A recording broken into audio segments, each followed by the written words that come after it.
आज की जो हमारी ये क्लास है, ये क्लास समाज कार्य पर आधारित है।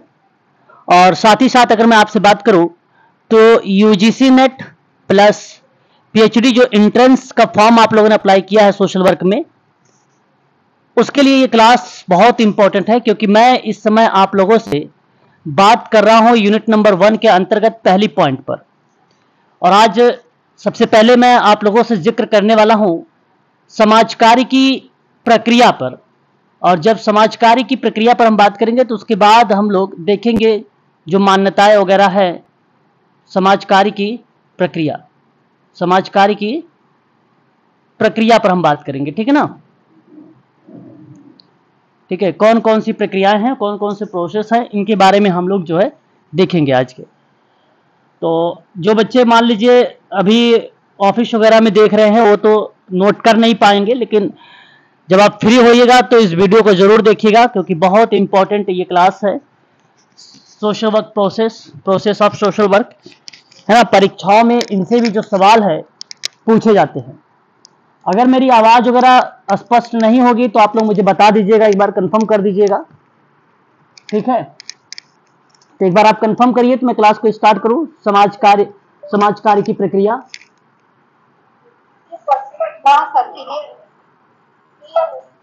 चलिए तो ठीक है।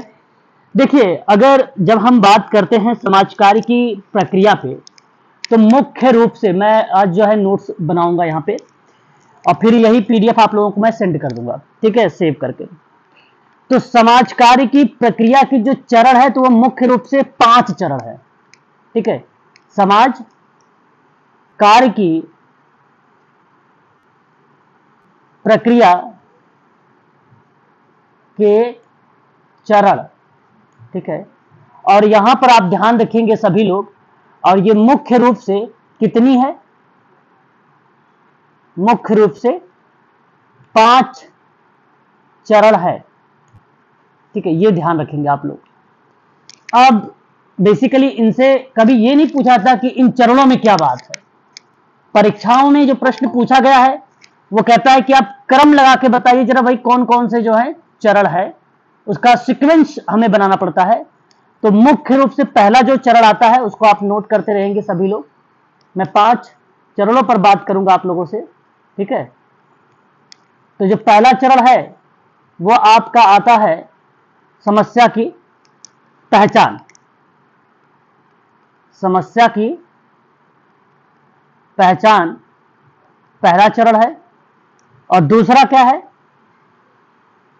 लक्ष्य का निर्धारण। दूसरा क्या है? लक्ष्य का निर्धारण।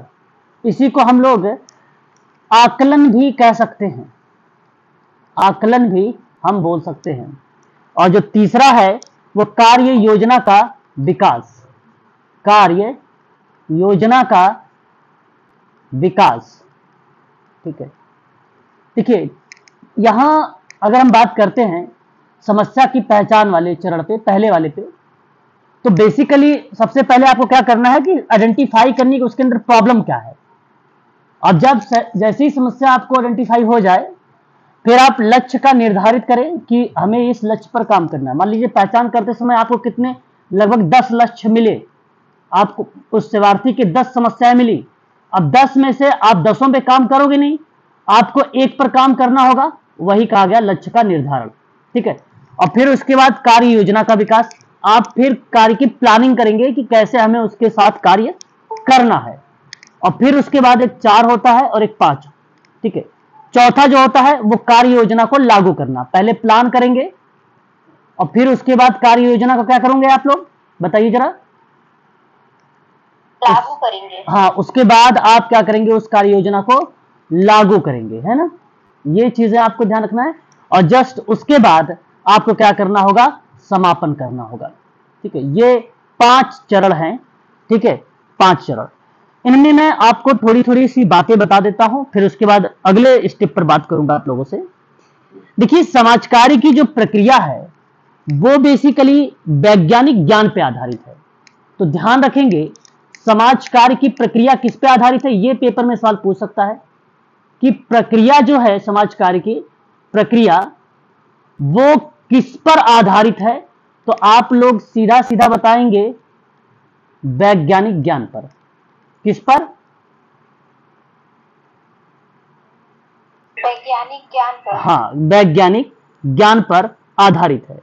अब समाज कार्य का अभ्यास का विकास, प्रैक्टिस का, समाज कार्य ज्ञान पर आधारित था, लेकिन क्षेत्रीय अनुभव, सतत शिक्षा के माध्यम से उचित ज्ञान, सैद्धांतिक जागरूकता, व्यावसायिक अभ्यास, महारत के बिना किसी व्यक्ति की स्थिति का आकलन ही नहीं किया जा सकता है। जब आपको समाज कार्य में डीप जानकारी होगी तभी उस सेवार्थी का समस्या का समाधान आप कर पाएंगे, अदरवाइज नहीं कर पाएंगे। और आप बताइए कि क्या क्या आपके पास जानकारी होनी चाहिए, जरा बताइए एक बार मुझे।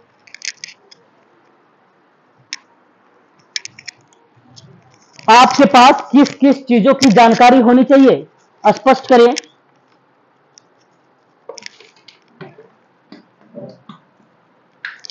अरे भाई नहीं पता है राहुल जी, आवाज क्लियर है? हाँ, तो एक बार कंफर्म करिए मुझे, पता है आपको क्या क्या पता होना चाहिए आप लोगों को सोशल वर्क में?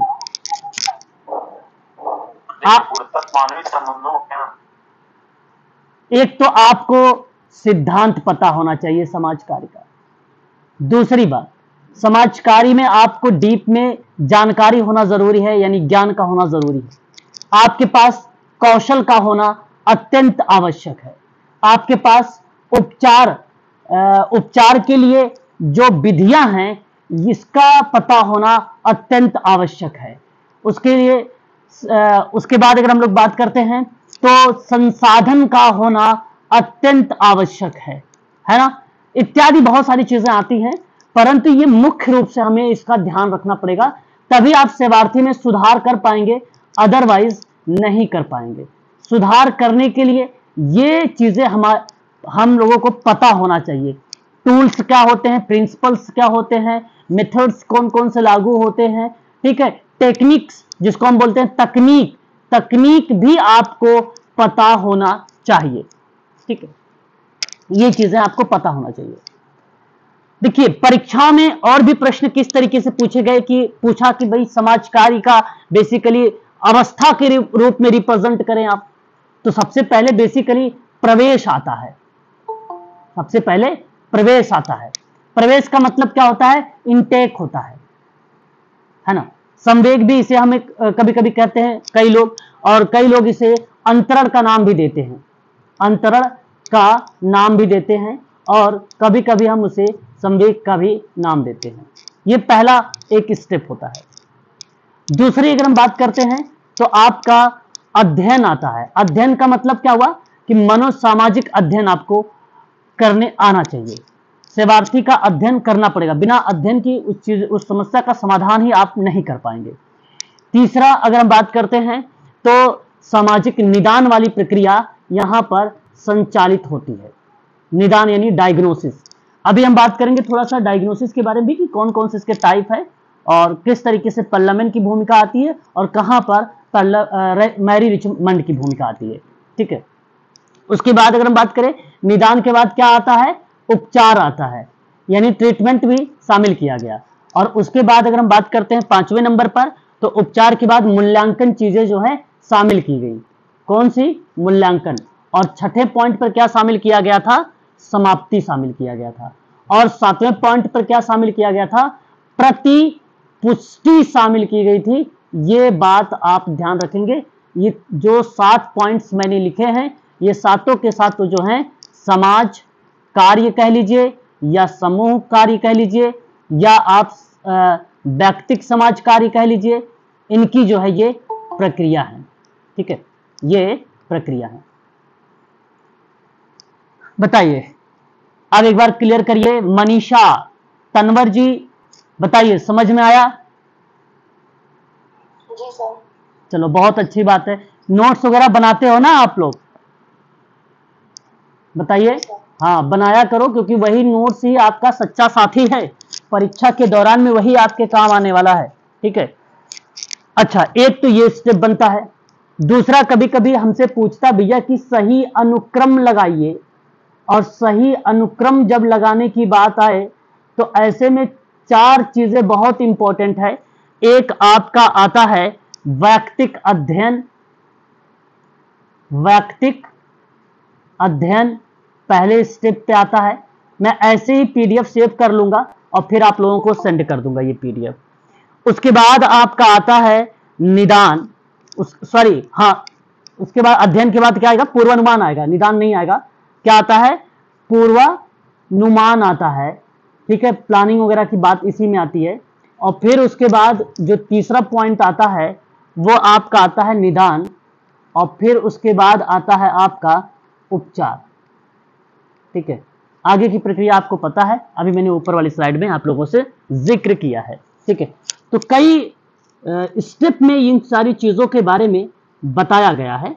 ठीक है, लेकिन जो चीजें पूछी जाएंगी इन्हीं के इर्द गिर्द ही पूछी जाएंगी। इस चीज को आप लोग अवश्य ध्यान में रखेंगे। ठीक है, एक बार कंफर्म कर दीजिए आप लोग, क्या ये बातें आपको समझ में आ गई हैं? हाँ, अगर समझ में आ गई है तो फिर बहुत अच्छी बात है, और ये जरूरी है इसको जानना, क्योंकि इससे एग्जाम में, परीक्षाओं में प्रश्न जो है पूछे जाते हैं। ठीक है, ये बात आप लोग अवश्य ध्यान रखिएगा। चलिए अब हम और भी चीजों के बारे में थोड़ी थोड़ी सी जानकारी रखते हैं। जैसे आपको एक बात याद रखनी है, मुख्य रूप से जो चीजें शामिल की गई हैं वो क्या क्या शामिल की गई हैं। पहले भर्ती शामिल है, जिसको हम बोल सकते हैं प्रवेश। दूसरा आपका शामिल है अध्ययन। तीसरा आपका शामिल है निदान। चौथा आपका शामिल है उपचार। अब उपचार क्या है? उपचार क्या है, तो सेवार्थी को हम उपचार में क्या करते हैं, सेवार्थी को सामाजिक रूप से विघटित होने से बचाते हैं, होने से बचाते हैं। ये एक पॉइंट होगा। दूसरी पॉइंट पर अगर हम लोग बात करते हैं निदान, तो इसमें कहा गया कि इसकी परिशुद्धता का आधार अध्ययन की पर्याप्तता है। आधार अध्ययन की पर्याप्तता है। ठीक है, निदान बेसिकली तथ्यों को जानने या कारणों को जानने की बात कर। देखिए, अगर आप इंटरव्यू में इस तरीके के ट्रेडिशनल शब्दों का प्रयोग करेंगे तब भी बहुत अच्छी बात है, और परीक्षा में भी अगर प्रश्न पूछा जाएगा तो कुछ इसी तरीके से लिखा हुआ आता है ना। तो इसकी परिशुद्धता का आधार का अध्ययन की पर्याप्तता की बात करता है। यहां इसका कहने का मतलब यही है कि हमें समस्या का कारण को जानने की बात करता है, और वही प्रक्रिया निदान की तरफ बढ़ती है। ठीक है, और उसके बाद हमारे सामने एक शब्द और आता है, वह प्रोसेस है अध्ययन। अध्ययन में क्या होता है, सेवार्थी, स्क्रीन दिखाई दे रही है आप लोगों को ना, सेवार्थी के व्यक्तित्व तथा भावनाओं से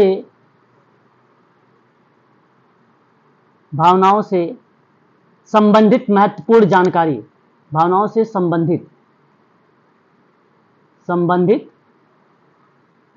महत्वपूर्ण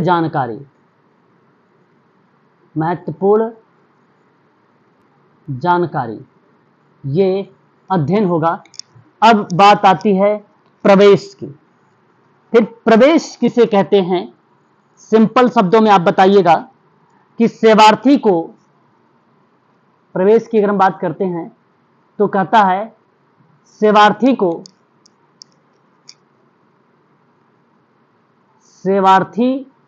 को उपचारात्मक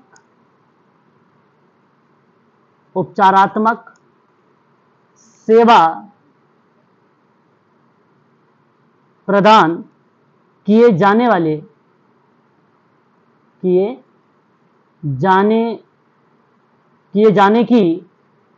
जाने की यह प्रारंभिक अवस्था है। तो मैंने एक एक लाइन में इनकी डेफिनेशन को रिप्रेजेंट किया है, आप लोगों के सामने प्रस्तुत किया है। ठीक है, तो चाहे वो केस वर्क हो, चाहे वो समूह कार्य हो, चाहे वो सामुदायिक संगठन ही क्यों ना हो, ठीक है, तो समाज कार्य के अंतर्गत समस्या समाधान की प्रक्रिया में निम्न चरणों से हम लोग गुजरते हैं, जो मुख्य रूप से ये 4 चरणों के बारे में जिक्र किया गया है। प्रवेश कह लीजिए या भर्ती कह लीजिए, दूसरा अध्ययन, तीसरा निदान, चौथा उपचार, उसके बाद भी मूल्यांकन भी आता है, समाप्ति भी चीजें शामिल की गई हैं उसमें। ठीक है, उन चीजों को भी उसमें रखा गया है। तो एक ऐसी घटना है समाज कार्य की प्रक्रिया जिसमें समय समय पर परिवर्तन भी होते रहते हैं। इसका मतलब ये नहीं कि आपने गोल में अगर आप सुधार नहीं कर पा रहे तो उसमें परिवर्तन नहीं करेंगे, है ना। अब कोई गोल बहुत ज्यादा 6 महीने ले सकते हो, 6 महीने से ज्यादा आप गोल नहीं ले सकते, याद रखिएगा आप लोग। भाई तब अगर आपको कभी सेशन वगैरह लेना पड़े, केस वर्क, सोशल वर्क में, ग्रुप वर्क, कम्युनिटी वर्क में, जिस तरीके से, तो एक गोल केवल 6 महीने तक चलाइएगा। इंटरव्यू में भी पूछा जाता है कि आप गोल को कितने दिन तक अचीव कर सकते हैं। ठीक है, तो एक बार कंफर्म करिए, ये बातें क्लियर हो गई है? जी सर। ओके, अब भर्ती तो बहुत इजी है, प्रवेश। अब थोड़ा सा मैं अध्ययन के बारे में बात कर लेता हूं। मैरी रिचमंड के चरण, नाम सबसे पहले अध्ययन, निदान, उपचार। ठीक है, ये 3 चरण। ठीक है, अध्ययन, निदान, उपचार, ये किसके द्वारा दिए गए हैं? मैरी रिचमंड के द्वारा दिए गए। अब बेसिकली जो अध्ययन की प्रक्रिया थी, इस अध्ययन में केस वर्क, यहां क्योंकि मैंने रिचमंड बोला इसलिए मैं केस वर्क बोलूंगा, तो केस वर्क प्रारंभ करने की प्रक्रिया में यह एक महत्वपूर्ण चरण माना गया है। आपको बता दूं, अध्ययन से पीड़ित व्यक्ति की आंतरिक और बाह्य भावनाओं को समझने का प्रयास किया जाता है। क्या इस बात से आप सहमत हैं कि अध्ययन से जो क्लाइंट है उसका आप आंतरिक और बाह्य जो भावनाएं हैं उसको समझने में हमें मदद मिलती है? क्या इस बात से सहमत हैं आप लोग? यस या नो? बिल्कुल होना चाहिए। अब इसमें कहा कि कुछ चीजें हैं जो बहुत महत्वपूर्ण तरीके से व्यक्त किए गए अध्ययन में। वह शब्द था एक केंद्रक, मैं अभी बात कर रहा हूं अध्ययन की। दूसरा था अवलोकन, तीसरा था समन्वेषण। 3 शब्द देखने को मिले जो अध्ययन के अंतर्गत हमें मिलते हैं। देखिए, केंद्रक का मतलब सिंपल सी बात है, सेवार्थी कई प्रकार की समस्याओं से ग्रसित होता है, किंतु उसकी कोई विशिष्ट समस्या भी होती है और उसके निदान की अति आवश्यकता होती है। तो यहां पर आप के लिए यह आवश्यक है कि सेवार्थी की मूल समस्या पर अपना ध्यान केंद्रित करें और उसका निदान की व्यवस्था करें। यह है केंद्रक, इसको हम लोग कहते हैं केंद्रक। और यहां पे समस्या पर बात की जाती है जब अध्ययन की प्रक्रिया में पूछा जाए। लेकिन वैसे तो समाज कार्य में केंद्रक तो सेवार्थी ही है कि नहीं, बट अध्ययन में क्या होगा, उसके लक्ष्य होगा। अब दूसरी बात, अवलोकन सेवार्थी की मनोभावनाओं को अध्ययन करने के दौरान सूक्ष्म पूर्णता यानी बहुत ही बारीकी से अवलोकन उसकी समस्या के समाधान की दृष्टि के लिए आवश्यक है। क्या आप सेवार्थी का अवलोकन करना चाहेंगे कि सेवार्थी में अगर ये समस्या है तो वो कहां से आई? ऑब्जर्व करने की बात मैं कर रहा हूं आप लोगों से। और जब आप प्रक्रिया संचालित करते हैं तो उस दौरान भी कि ये सेवार्थी में क्या ये फायदा हुआ, यानी उसको लाभ हुआ या नहीं हुआ, इन प्रक्रिया को, इन प्रोसेस को आरंभ करने के लिए या प्रारंभ करने के लिए आपको अवलोकन करना ही पड़ेगा, है ना। उसमें कितना बदलाव है, कितना बदलाव नहीं है, ये चीजें हमें देखनी पड़ती है अवलोकन में। एक चीज आती है समन्वेषण। यह एक प्रविधि है। ये क्या है? समन्वेषण मेथड है, प्रविधि है। ये प्रविधि का अगर मैं तात्पर्य आपसे बताऊं समन्वेषण में, तो इसका प्रयोग कार्यकर्ता सेवार्थी की मन स्थिति में व्याप्त संवेग जो है, जो भावना है, उनकी छुपी हुई बातों को बाहर निकालने की प्रयास करता है। तो सेवार्थी के अंदर जो छिपी हुई बातें हैं, किसके अंदर? सेवार्थी के अंदर छिपी हुई भावनाओं को बाहर निकालने की बात करता है। ठीक है, यह समन्वेषण का पार्ट होता है। ये चीज आप जरूर ध्यान रखें। चलिए एक बार ये भी मुझे बताइए कि आपको यहां पर जो है क्लियर हुआ या नहीं क्लियर हुआ? ये कोई बच्चा मैसेज डाल रखा भाई कि शायद वो ज्वाइन नहीं हो रहे हैं। चलिए अब बताइए यहां पर कि ये बातें स्पष्ट हुई। मेरी आवाज हो रहा क्लियर है? ओके, बोला करें आप लोग, बोलते नहीं हो जल्दी, पता नहीं क्या दिक्कत आ जाती है आप लोगों को, है बोला करें। चलिए आगे बात करते हैं, और भी चीजों के बारे में हम चर्चा करते हैं। प्रोसेस के बारे में बहुत इंपॉर्टेंट पॉइंट है ये, सारी की सारी पॉइंट है, परीक्षाओं के दृष्टिकोण से अगर देखा जाए तो बहुत ही महत्वपूर्ण है। निदान की प्रक्रिया में पार्लियामेंट का जो नाम हमें देखने को मिला प्रोसेस में, ठीक है, पार्लियामेंट का जो चीजें मिली वो बहुत ही फेमस आप कह सकते हैं। उसके स्टेप में कई बार परीक्षाओं में भी ये प्रश्न पूछे भी जा चुके हैं, एचएच पार्लियामेंट के बारे में, है ना। और ऐसी कंडीशन पे अगर हम बात करें तो मैरी रिचमंड की भी भूमिका हमें देखने को मिली है।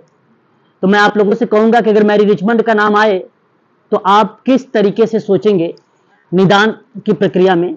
उन्होंने कहा है कि अध्ययन की प्रक्रिया के बाद ना सेवार्थी की समस्याओं के कारणों की खोज तथा उपचार की दिशा में, मैं एक बार यहां पे नोट करना चाहूंगा, नोट कर दूं, एक बार आप लोग बताएं। हाँ सर कर दीजिए। हाँ, ताकि आप सभी को जो है थोड़ी सी आसानी हो जाए, है ना। और जब आसानी होगी तो और अच्छे से आप तरीके को समझ सकते हैं। ठीक है, चलिए भी दो बताया, पार्लियामेंट और मैकेनिज्म जी, इन दोनों अलग अलग होता है, क्या जोड़ने किया? हाँ, दोनों के बारे में मैं अलग अलग तरीके से बात करूंगा सर।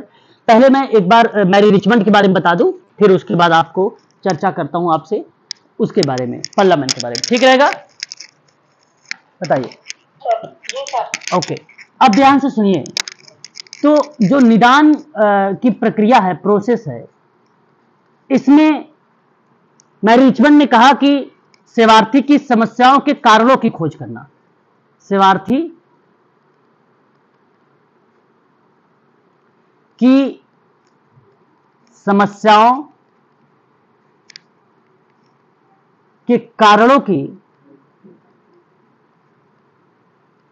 खोज तथा उपचार की दिशा तय करने हेतु सामाजिक निदान की प्रक्रिया की सहायता की जाती है। ठीक है, ये निदान का प्रोसेस है, डायग्नोसिस का है। और यही बात अगर मैं बात करूं आप लोगों से, सोशल डायग्नोसिस जो पुस्तक है सन 1917 में, उस पर इन्होंने जिक्र किया था। सोशल डायग्नोसिस, सामाजिक निदान, एक पुस्तक है 1917 में मैरी रिचमंड की, वही बातें यहां पर दर्शाया गया। हालांकि पार्लियामेंट ने भी अपने शब्दों में कहा कि मानसिक क्रिया समस्या के प्रत्येक अंग का परीक्षण करती है। कौन चीजें करती है, तो ये बात आप जरूर ध्यान में रखें कि मानसिक क्रिया समस्या के प्रत्येक अंग का परीक्षण करती है और उसकी विशेष प्रकृति का, संगठन की जानकारी और अंतर संबंधों का ज्ञान और उसके निवारण के साधनों का पता लगाती है। तो 3 शब्द है, एक तो मानसिक क्रिया समस्या के प्रत्येक अंग का परीक्षण, प्रत्येक अंग का परीक्षण। दूसरा आपसे कहेगा कि विशिष्ट प्रकृति और संगठन की जानकारी, है ना, विशिष्ट प्रकृति, प्रकृति का मतलब नेचर, और संगठन की जानकारी, संगठन की जानकारी। आप लोग थोड़ा सा जरूर अपनी कॉपी पर मेंशन भी करते रहिएगा ये सारी टॉपिक, ये पॉइंट्स, है ना। और तीसरा आपके सामने अंतर संबंधों का ज्ञान, अंतर संबंधों का ज्ञान हो सके, और चौथा साधनों का पता लगाना, साधनों का पता लगाना। ये था, अगर हम बात करते हैं तो H.H. पार्लियामेंट, हेलन हॉरिस पार्लियामेंट का स्टेटमेंट। ठीक है, ये शब्द हमें देखने को मिलते हैं पार्लियामेंट के द्वारा। वहीं अगर हम बात करते हैं तो पार्लियामेंट में निदान के 3 प्रकार बताएं, क्या तीनों प्रकार किसी को पता है? पार्लियामेंट के अनुसार, या अगर मैं आपसे बात करूं पार्लियामेंट के मत में निदान के 3 प्रकार, निदान के 3 प्रकार हैं। वो कौन कौन से 3 प्रकार हैं, इसको भी जानने का हम प्रयास करेंगे। नंबर 1 अगर मैं बात करता हूं तो गतिशील निदान है, गतिशील निदान। और गतिशील निदान को हम लोग क्या बोलते हैं? Dynamic diagnosis. ये इंग्लिश भी याद रखिएगा, ये प्रश्न पूछा जाता है इंग्लिश में भी। दूसरा क्लिनिकल निदान, इसको हम लोग बोलते हैं, क्लिनिक को क्लिनिक ही बोलेंगे, या डायग्नोसिस वाली बात करें तो उपचारात्मक निदान की प्रक्रिया भी इसमें शामिल हो जाती है क्लिनिकल में। Diagnosis, diagnosis. और तीसरा कार्यात्मक निदान, कार्यात्मक निदान, इसको क्या बोलते हैं? Aetiological diagnosis. ठीक है, इसको कहते हैं। ये 3 इसके प्रकार हैं। अब गतिशील जो निदान है, एक लाइन में अगर आपसे कहा जाए इसे हम किस तरीके से डिफाइन कर सकते हैं, तो गतिशील निदान में आप ये लिख सकते हो कि इसके अंतर्गत सेवार्थी की समस्या का समाधान वर्तमान परिप्रेक्ष्य में खोजा जाता है। समस्या का समाधान वर्तमान परिप्रेक्ष्य में,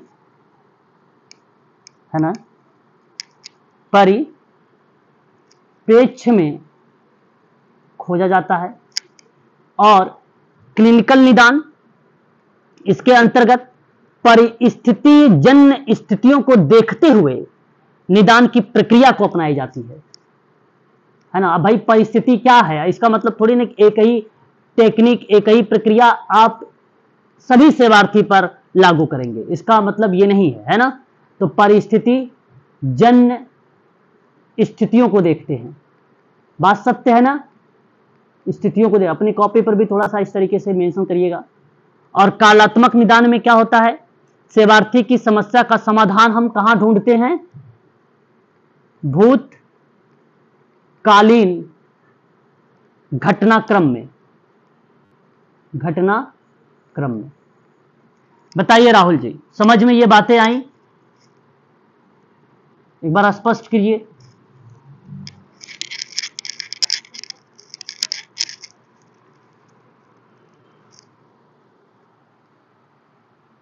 बताइए तो सही, समझ में आया या नहीं? आ गया। अब आपको बता दूं, परीक्षा में सवाल आता है निम्न में से बताइए, पार्लियामेंट का निदान का प्रकार नहीं है।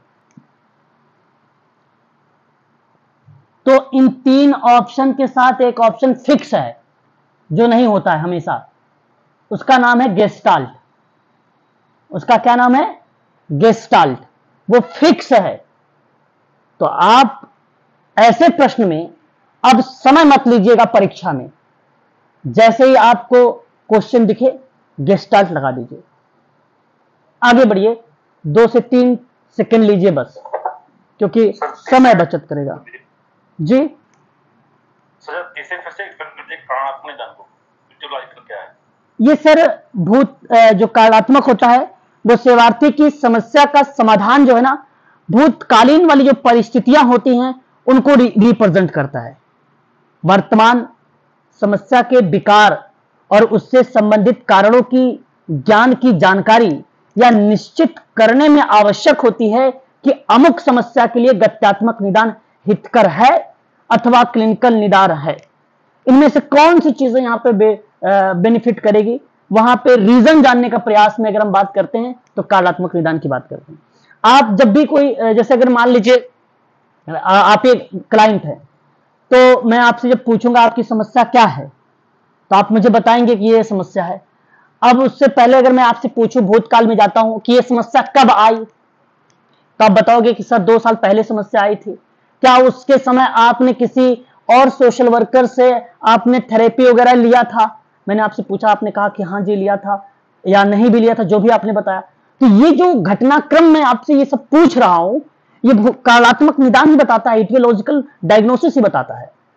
इससे हमें पता चलेगा ना, तभी तो मैं सही तरीके से उपचार वाली परिस्थिति के आधार पे आपको समझ पाऊंगी ये स्थिति आपकी है, अब आपके लिए ये टेक्निक लगेगी, आपके लिए ये थेरेपी दी जाएगी, तब जाके आप में सुधार होगा।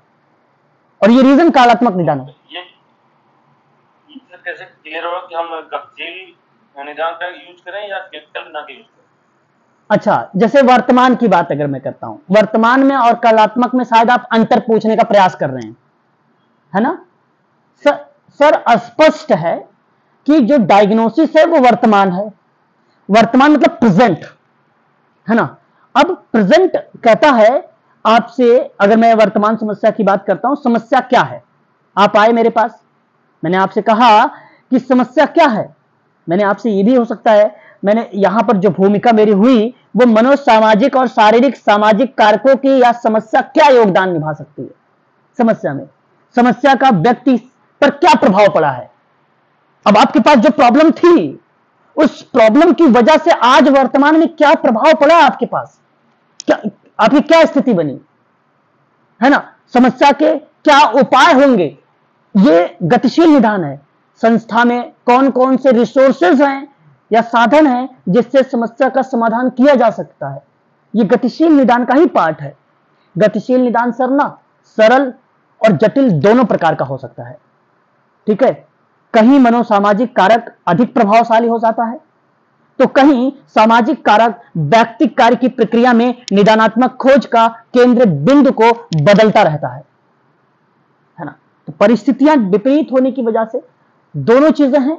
एक वर्तमान की बात करेगी कि आज आपके पास क्या स्थिति है, किस तरीके की प्रॉब्लम में आप हैं और भूतकाल में क्या था, किस वजह से रीजन रहा, कब से है, क्या चीजें हैं, और क्लिनिकल निदान में आपके अब जो गतिशील है उसके आधार पर क्या आपके लिए ट्रीटमेंट होना चाहिए, है ना, क्या आपकी ट्रीटमेंट होना चाहिए, उस रोग का क्या निदान हो सकता है। पर्सनालिटी डिसऑर्डर अगर है तो उसको मैं किस तरीके से डायग्नोसिस कर सकता हूं, ये सारी चीजें क्लिनिकल निदान में आता है। एक बार स्पष्ट करिए अब आप लोग कि ये बातें समझ में आई या नहीं। ओके जी सर। हाँ, इसी तरीके से आप लोग पूछा करें, अच्छा लगता है, इससे मुझे ये क्लियर हो जाता है कि शायद आप सभी बच्चों के ये समझ में आ गया है ना। और जब नहीं पूछते तो मुझे ऐसा फील होता है कि शायद आप लोग अभी समझ नहीं पा रहे हैं या सुन रहे हैं, है ना। पूछने से क्या होता है, आपको जानकारी बढ़ जाती है और वो तटस्थ जानकारी हो जाती है ना। तटस्थ का मतलब एक प्रकार से फिक्स हो जानकारी हो जाती है आपके पास, है ना। ये था निदान। उसके बाद अब बात करते हैं उपचार के बारे में। उपचार के बारे में सवाल ध्यान दीजिएगा, उपचार क्या होता है। देखिए, सिंपल शब्दों में अगर मैं बात करूं, सेवार्थी को मैं एक लाइन में लिखना चाहूंगा, अभी ऊपर भी मैंने लिखा था एक लाइन में, सेवार्थी को क्षमतावान बनाना एंड और उससे सामाजिक रूप से विघटित होने से बचाना, होने से बचाना, यह है उपचार, यह है ट्रीटमेंट। सेवार्थी की सामाजिक स्तर को बनाए रखोगे तो बताइए किसका पार्ट होगा, उपचार का होगा, है ना। सामाजिक स्तर को बनाए रखना उपचार का ही पार्ट है ना। सेवार्थी के आत्मविश्वास को बढ़ाना ताकि वह अपना सर्वांगीण विकास कर सके, क्या पार्ट है ये, उपचार का पार्ट है। तो एक प्रकार से आप ये भी कह सकते हैं ये उपचार का उद्देश्य है ना। ये चीजें आपको ध्यान रखना है। स्पष्ट है, एक बार क्लियर कर दीजिए। ओके, तो इन चीजों को आप लोगों को जो है ध्यान में रखना होगा, ठीक है। यहां आपका ये चीजें स्पष्ट हुई। अब कुछ तथ्य को नोट कर लें आप सभी लोग। निदान की परिशुद्धता का आधार मैं यहां पे नोट करना चाहूंगा। निदान की परिशुद्धता का आधार, ठीक है, आधार अध्ययन की परिशुद्धता होती है। अध्ययन की परिशुद्धता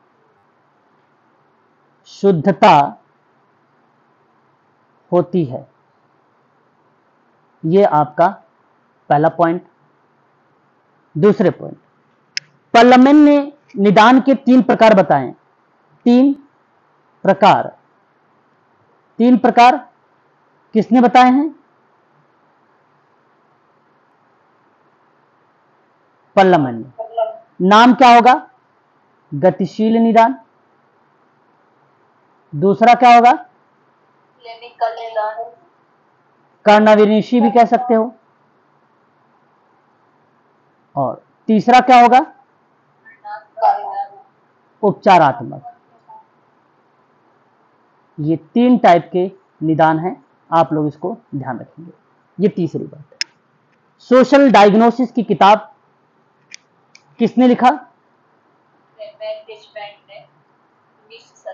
हाँ, मैरी रिचमंड ने, ठीक है, बहुत बढ़िया, 1917 में, ठीक है, बहुत बढ़िया।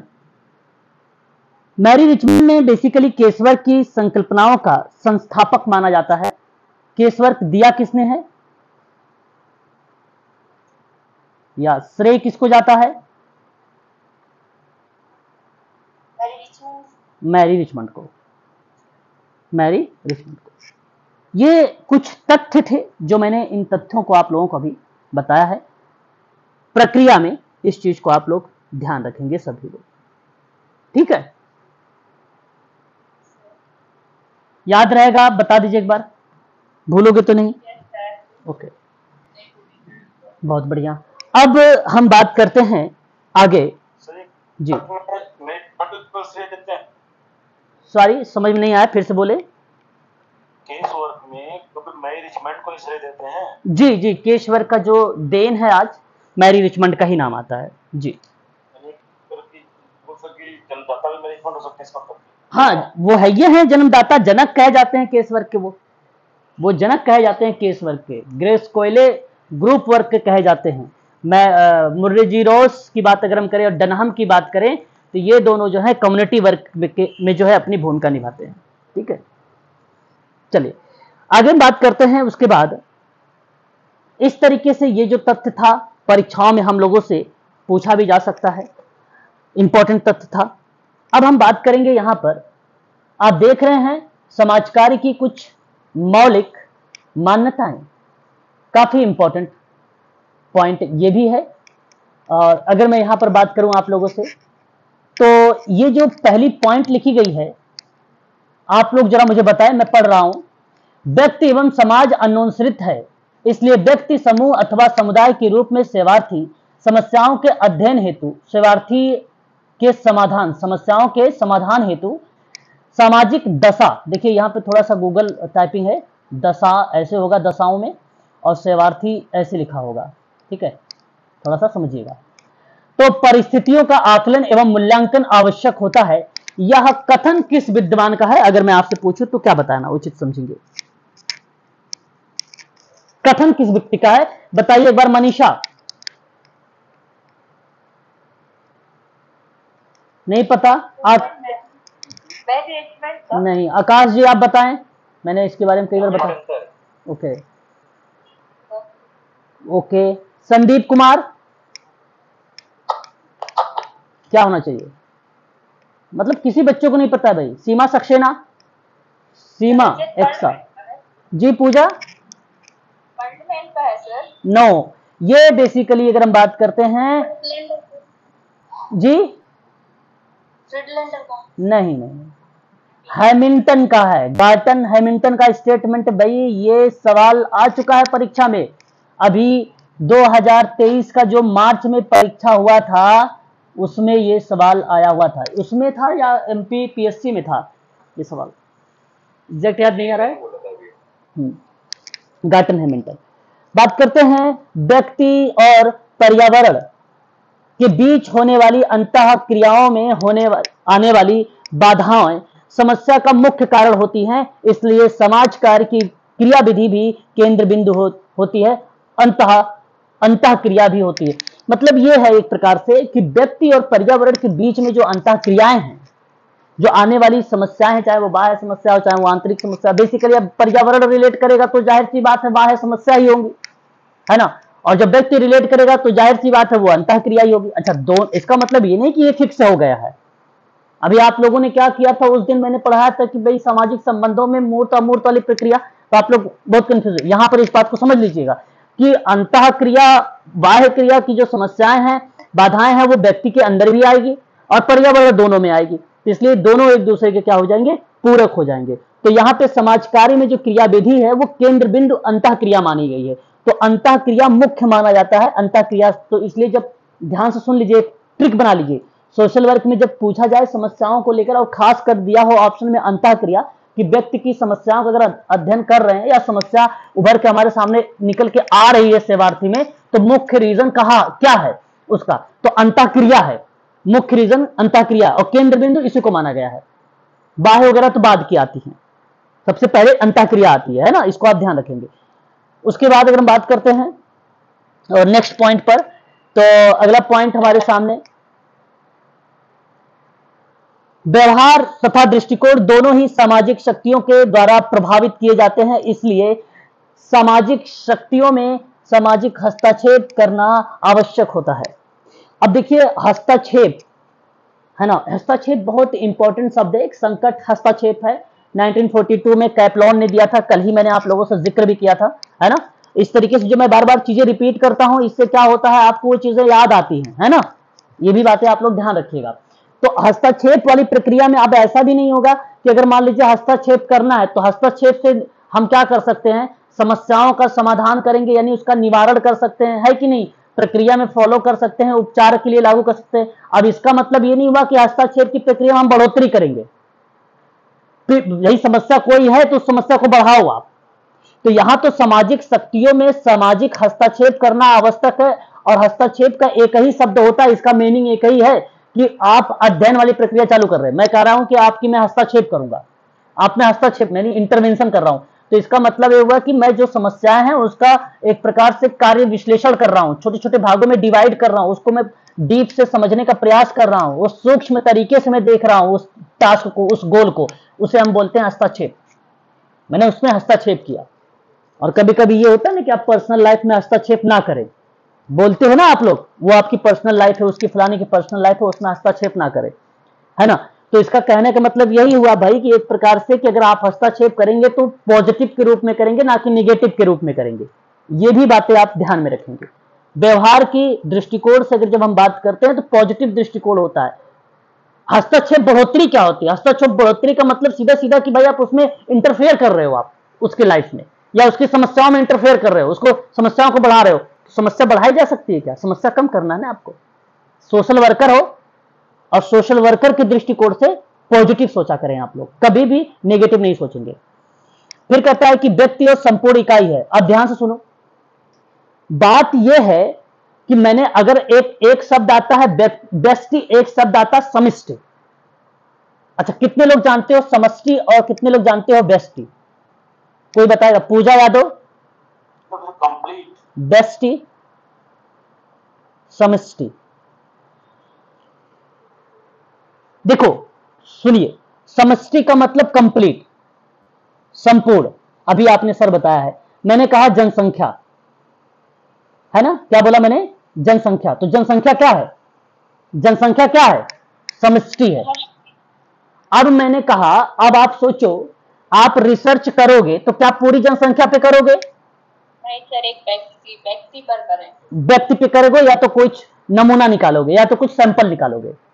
हो सकता है एक सैंपल आपका वहां पे एरर आ जाए, तो हम उसको कहते भी है कि सैंपलिंग एरर आ गया, तो इस वजह से हम कई सैंपल ले लेते हैं। मैंने कहा कि भाई अगर 1 लाख है तो 1 लाख लोगों में भाई जाना तो पॉसिबिलिटी है नहीं, तो मैंने क्या किया, 100 लोगों को ले लिया।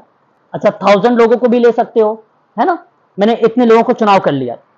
अब ये पॉसिबिलिटी है कि मैं 100 लोगों के घर जा सकता हूं, 100 लोगों की मैं पूरी जानकारी ले सकता हूं, ये पॉसिबिलिटी है। लेकिन 1 लाख में पॉसिबिलिटी नहीं है कि मैं सबके घर घूमता ही रहूं साल भर, ये पॉसिबिलिटी नहीं है। तो ये जो 100 लोग निकल के आए हैं, यही व्यष्टि है। यही क्या है? व्यक्ति भी कह सकते हो और यही व्यष्टि भी बोल सकते हो, है ना। इसी को हम इकाई के नाम से जानते हैं, यूनिट के रूप में जानते हैं। लेकिन आयोग अभी हाल ही में एमपी सेट आयोग ने इस सवाल को गलत मान लिया, नमूना को नहीं दिया उसने, है ना। परंतु अगर मैं आपसे कहूंगा अगर क्लेम करना है तो क्वेश्चन पे क्लेम भी कर सकते हो, है ना, वो लिखा हुआ भी मिलेगा। ऐसा नहीं कि मैं आपने उससे बोल रहा हूं, केबीएस मदान की किताब उठा के देख लीजिए रिसर्च का, उसमें भी लिखा हुआ है, कई जगह पे आपको लिखा हुआ मिलेगा व्यष्टि शब्द, है ना। तो वो एक इकाई होता है। तो ये बात ध्यान रखिए, यूजीसी नेट में आएगा तो यूजीसी नेट ने ये व्यष्टि ही माना है, ये बात ध्यान रखिएगा। यूजीसी नेट ने व्यष्टि ही माना है, इस बात को आप ध्यान रखेंगे खासकर। अच्छा, आगे बात करते हैं। तो अच्छा, सवाल क्या था हमारा? यहां पे था कि व्यक्ति एक संपूर्ण इकाई है। तो संपूर्ण इकाई का मतलब यहां पर जो व्यक्ति है ना, व्यक्ति एक होल का इकाई है, टोटल का एक इकाई है। इसलिए ये सत्य है ना, ये इसलिए सत्य है। अगर इकाई ना होता, मैंने कहा कि व्यक्ति एक संपूर्ण है, या मैं आपसे कह दूं कि व्यक्ति एक समिष्ट है, तो गलत है ये बात, ये सत्य नहीं, ये गलत है। संपूर्ण इकाई की वजह से, ये शब्द इकाई वर्ड यूज करने की वजह से उसकी जो गणना हो रही है व्यक्ति की, वो यूनिट में हो रही है। इसलिए उनसे संबंधित आंतरिक और बाह्य दोनों प्रकार की दशाओं का अध्ययन आवश्यक होता है। समस्या के अनेक स्वरूप होते हैं, इसलिए उसके समाधान हेतु विविध प्रकार के कौशल की भी आवश्यकताएं होती हैं। ये बेसिकली मान्यताएं हैं, इस तरीके से आप ध्यान रखेंगे। हेलन क्लार्क ने 6 मान्यता दी है। 6 मान्यता ये आपके सामने आ रही है। एक व्यवसाय है समाज कार्य, मानव व्यक्तित्व को समझना है, समाज कार्य और समाज कल्याण दोनों अलग अलग अवधारणाएं हैं, बात सकते हैं। कल्याण अलग प्रोसेस है, अवधारणाएं अलग है। कल्याण आप लोग देख रहे हैं 8:30 बजे वाली क्लास में, योजनाओं को रिलेट करा रहा होता है। समाज कार्य बेसिकली क्या होता है? अच्छा एक चीज और, समाज कार्य और समाज सेवा में अंतर जरा बताइए। पूजा यादव बताओ अंतर आप। पूजा सर समाज कार्य मतलब विधिवत रूप से करना, और समाज सेवा मतलब जैसे सर वृद्धों की कोई सेवा कर रहा है, ये सब समाज सेवा ठीक, है। बिल्कुल सही जवाब। जो समाज सेवा होती है बेसिकली वो क्या होती है? इच्छा के अनुसार करना, है कि नहीं? बताइए, बात सही होगा, है ना? तो ये बात सत्य है, ठीक है। और अगर मैं आपसे बात करता हूं, ठीक है, तो यहां पर एक चीज और ध्यान रखिएगा, सुनिए एक मिनट। यहां कि समाज कार्य समाज कल्याण दोनों अलग अलग अवधारणा है, ये भी सही है। समाज की अपनी प्रक्रिया और कार्य करने की प्रवृत्ति होती है, लेकिन वे निपुणता में अधिक सम्मिलित होते हैं, ये बात सही है। कादिर सर बताइए, कादिर जी क्या इस बात से सहमत हैं आपकी? समाज कार्य अपनी प्रक्रियाएं और कार्य करने की प्रवृत्ति होती है उसकी अलग से? बिल्कुल ये बात सत्य है, लेकिन ये निपुणता से अधिक सम्मिलित है, जहां पे कौशल ज्ञान विभिन्न प्रकार के वैज्ञानिक विधि टेक्निक उपचार संसाधन वगैरह लागू होते हैं, इस वजह से ये अलग चीजों में काउंट होता है। सामाजिक कार्यकर्ता अपने समुदाय के साधनों के बारे में बहुत गहरी जानकारी रखता है। क्या मैं समुदाय की जो संसाधन है उसको मैं जो है कम्युनिटी किट के नाम से हम लोग जानते हैं, और कम्युनिटी किट में जो भूमिका बेसिकली आती है वो कम्युनिटी चेस्ट की आती है, और कम्युनिटी चेस्ट सन 1913 में किया गया था। ये बात अभी एमपी सेट में भी पूछा गया था कि जो समुदाय का फंड है, सामुदायिक फंड फंडिंग की बात, उसकी स्थापना 1913 में की गई थी। और वो जो स्थापना था, तो इसका मतलब ये नहीं केवल संसाधनों में ही उसका यूज हो। अगर मान लीजिए आपने समुदाय में काम कर रहे हो, आपने एनवलप बनवाया, कैरी बैग बनवाया, दिवाली आ रही है, आपने कैंडल बनवा दिया उन लोगों को, तो आप स्टाइफंड देंगे, फ्री में थोड़ी काम करवाएंगे समुदाय वालों से। तो स्टाइफंड वाली जो प्रक्रिया आती है वो देने की, वो कम्युनिटी चेस्ट से आती है, वो कम्युनिटी चेस्ट से आती है। इस बात को आप लोग खासकर ध्यान रखेंगे। और कम्युनिटी चेस्ट की स्थापना 1913 में हुई थी, ये बात भी आप लोग ध्यान रखिएगा। और किससे संबंधित है? ये वित्तीय से संबंधित है, यानी पैसे फाइनेंशियल से रिलेटेड है ये, ठीक है। आगे बात करते हैं। सामुदायिक कार्यकर्ता को व्यक्तिगत और पर्यावरणीय आवश्यकताओं का अवगत होना चाहिए, व्यक्तिगत समस्याओं के कारण भी बनती है।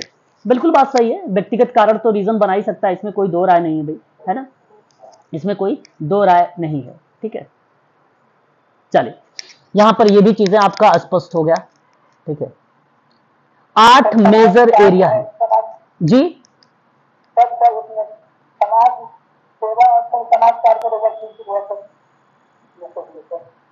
क्या बोल रहे हैं बताइए जरा सर, मुझे आवाज आपकी स्पष्ट नहीं सुनाई दे रही है। कोई और बच्चा मुझे बताए क्या कह रहे हैं सर, बताइए। राजकुमारी, मनीषा, राहुल सर क्या कह रहे हो आप? मुझे आवाज आपकी स्पष्ट नहीं है। राहुल सर एक बार मुझे मैसेज कर दीजिए, शायद आपके यहाँ नेटवर्क इशू है, आप एसएमएस करिए, इसमें लिखिए आवाज स्पष्ट नहीं आ रही। समाज कार्य और समाज सेवा में अंतर फिर से बता दूं, यही देखिए, समाज सेवा जो होती है ना वो इच्छा के अनुसार होती है। आप अपने अगर इच्छा से कोई काम कर रहे हैं तो समाज सेवा है। समाज कार्य वो है जब आप कोई कार्य कर रहे हैं तो उस दौरान आप प्रविधि मेथड टेक्निक इत्यादि चीजों का प्रयोग करके समाज कार्य कर रहे हैं। तो समाज कार्य एक टेक्निक प्रणाली होती है ना, एक समाज कार्य की प्रक्रिया होती है जहां पे विधि वैज्ञानिक विधि टेक्निक उपचार संसाधन, ठीक है, कौशल ज्ञान सब कुछ लागू होता है। ट्रेडिशनल मेथड है ये समाज कार्य। और समाज सेवा इच्छा के अनुसार कर रहे हैं। मेरी इच्छा है मैं आपको सेवा कर दिया भाई, आपको मेरी इच्छा है कि मुझे जो व्यक्ति है उसको पैसे की नीड है, मैंने अपनी इच्छा अनुसार उसे पैसे दे दिया, ये समाज सेवा है, ठीक है, ये समाज सेवा है। अब वही पैसे को अगर मैं ट्रेडिशनल तरीके से उसे चाहता हूं कि उसको बीमा वगैरह मिले या योजना का लाभ मिले, और इस योजना के लाभ देने के लिए मैं अगर उसके साथ काम कर रहा हूं तो इसका मतलब ये हुआ कि समाज कार्य में कर रहा हूं, क्योंकि टेक्निक वगैरह से करूंगा, है ना। अब देखिए समाज कार्य के कुछ क्षेत्र होते हैं, जैसे समाज कार्य का विषय क्षेत्र बहुत है, जैसे बाल विकास की बात कर लेते हैं, है ना, महिला सशक्तिकरण की बात कर लेते हैं, विद्यालय समाज कार्य की बात कर लेते हैं, युवा कल्याण के क्षेत्र की बात कर लेते हैं, वृद्धों के कल्याण के क्षेत्र की बात कर लेते हैं, श्रम कल्याण के क्षेत्र में है, अनुसूचित जाति और जनजाति के अन्य पिछड़ा वर्ग के कल्याण के बारे में बात कर ले, चिकित्सकीय, एक बार म्यूट हो जाइए, चिकित्सकीय और मनोचिकित्सकीय समाज कार्य की फील्ड में बात कर सकते हैं हम लोग, सामाजिक प्रतिरक्षा और अपराधी की परिप्रेक्ष्य में बात कर सकते हैं हम, सामाजिक सुरक्षा के परिप्रेक्ष्य में बात कर सकते हैं हम, सामाजिक नीति के परिप्रेक्ष्य में भी हम बात कर सकते हैं, है ना, कानूनी सहायता के परिप्रेक्ष्य में भी बात हम कर सकते हैं, समाज कार्य का ये क्षेत्र है, पर्यावरण संतुलन के परिप्रेक्ष्य में भी हम कह सकते हैं कि समाज कार्य का ये क्षेत्र है, मानवाधिकार और संरक्षण सामाजिक न्याय के योगदान में या उसको प्रोत्साहन देने में भी हम कह सकते हैं कि ये समाज कार्य का एक क्षेत्र है। तो क्षेत्र तो बहुत सारे हैं, सोशल वर्क के एरियाज तो बहुत सारे दिए गए हैं, इसमें कोई दो राय नहीं। इन एरियाज पे अगर मैं बात करूंगा आप लोगों से यूनिट नंबर 9 और यूनिट नंबर 10 पर, ठीक है, कौन कौन सी चीजें जो है एक योजनाएं चलाई गई बच्चों के लिए, अंतर्राष्ट्रीय दिवस कौन सा है बच्चों के लिए, परिवार अंतर्राष्ट्रीय वर्ष कब मनाया जाता है, परिवार की क्या क्या भूमिकाएं हैं, ये यूनिट नंबर 9 और 10 में दिया गया है। यहां केवल आप इतना ध्यान रखें कि ये क्षेत्र है, आप बच्चों के फील्ड में भी काम कर सकते हैं, परिवार के फील्ड में भी काम कर सकते हैं, स्कूल में आप काम कर सकते हैं, वृद्ध व्यक्तियों के साथ काम कर सकते हैं, मानसिक स्वास्थ्य के क्षेत्र में काम कर सकते हैं, चिकित्सा मनोचिकित्सा के क्षेत्र में काम कर सकते हैं आप, है ना। तो ये चीजें आप लोग ध्यान रखिएगा, ठीक है। तो आज के लिए बस इतना ही रखिए आप सभी लोग, ठीक है ना।